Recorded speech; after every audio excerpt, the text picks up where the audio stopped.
Panibagong araw na naman at dumating na nga ang kinakantang washing machine ng tatay ko. Kasi nga naman, nasira na yung aming lumang washing machine na umabot nga naman ng 8 taon. Makikita nyo nga na napaka-excited nga ng batang ito. Nabili nga pala namin ang washing machine dito lamang sa may Walter Mart malapit sa amin. LG ang luma naming washing machine at LG rin ang ipinalit namin dahil subok na namin ang tibay nito. Narito nga ang daddy at parang naghahanap ng ulam sa karinderya. Bukas dito, bukas doon. Naiintindihan ko naman para siya ay makapili ng gusto niyang brand. Pero sinasabi ng puso niya na LG pa rin. Minabuti niyang suriin at kilatisin ang mga brand ng washing machine dito sa Abenson. Nagkakahalaga nga pala ng 10,000, 13,000, 14,000 ang mga washing machine dito.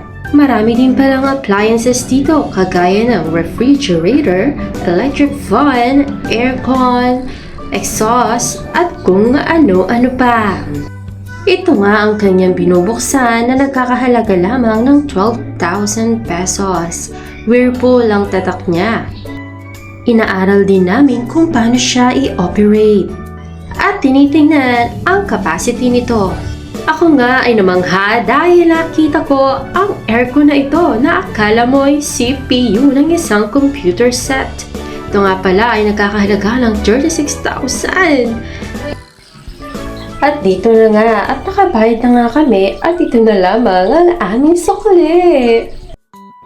Pagkatapos nga namin magbayad ay nag-ikot-ikot pa kami ng kaunti. Baka kasi may request pa ang daddy.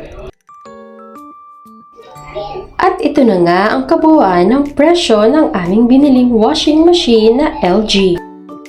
Matapos nga kami sa Abenson ay nagpunta naman kami sa Mr. DIY. Maghahanap kasi ako ng lagayan ng aking mga abubot. Akala mo naman siyang may-ari? Nakakatuwa naman kung ganun, no? Dahil marami palang makikita rito sa Mr. DIY. Mga gamit pambahay, gamit sa opisina, syempre gamit panluto ang golden kaserola, at kung ano-ano pa. Mukhang nakita ko na nga ang organizer na lagayan na gustong gusto ko. Nakakita nga rin pala ang daddy ng panligo ng mga aso namin. Pati pala salamin, no? Tinetesting din.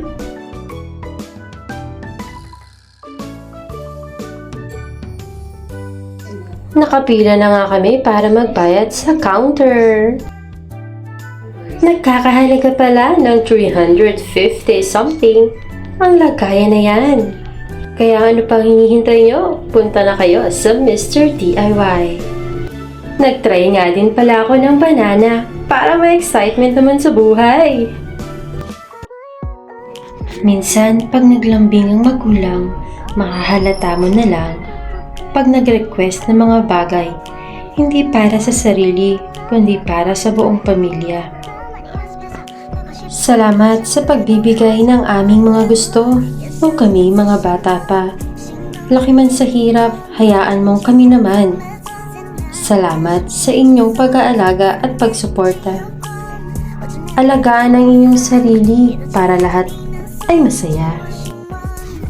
Lahat ng ito ay para sa inyo, Mama and Daddy. And syempre, thank you Lord God for another blessing. Follow and like all my videos. Zina Vlog. Bye-bye!